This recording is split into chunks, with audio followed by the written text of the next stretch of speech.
If you look closely in the 1.1.5 release of Angular, you'll notice in the changelog support for controller as syntax.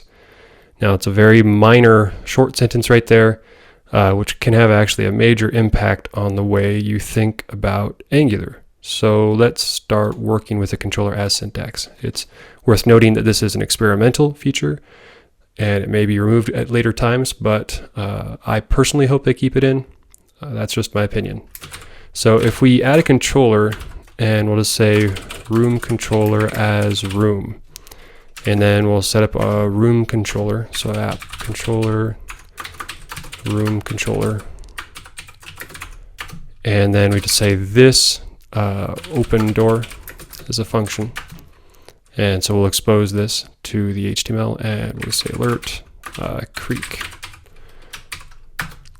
So now that we are using room controller as room, we can actually access the controller just by typing room. So if we have a button and we just say ng click, and we say room, meaning the room controller, we can say open door. When you click this, let's have a text of open. So if I come over here and click this, the room will creak. So that's because it's calling this open door off of the room controller. Now, the most important thing is to notice what is not there. You do not see a scope injected into the room controller. That means that even if you're going to expose something like a, say, a button title, I'm a button, and we hop back over to our index file, and we do room.button title.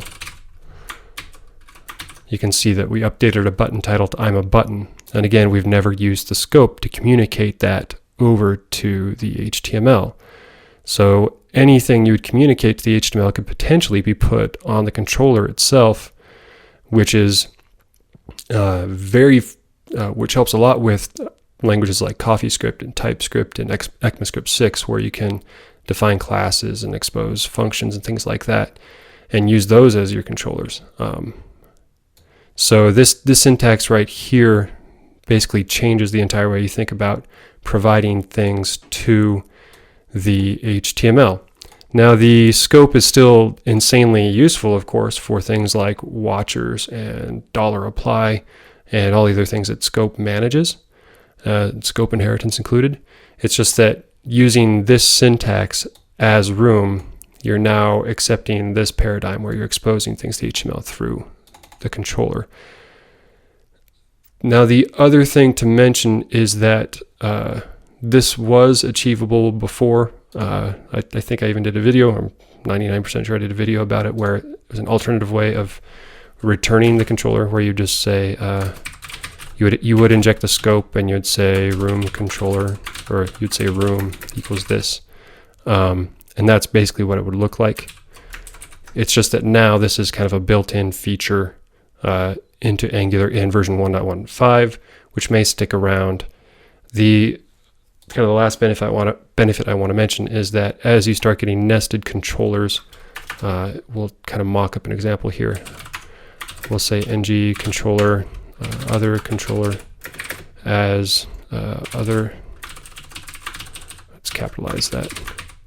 As we start getting nested controllers, it's very easy to see where the inheritance is coming from. So if I say room foo and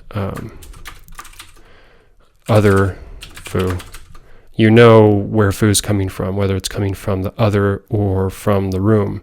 There's that definite separation. Whereas if you're using scopes, the scope inheritance, you wouldn't know exactly what's going on. And similarly, this paradigm, or this way of thinking about it, forces that dot, which I've talked about in other videos. So you have to use the dot to access this. So you're never going to be using a single primitive value inside of here, which would be overwritten in ng repeat and other examples we talked about.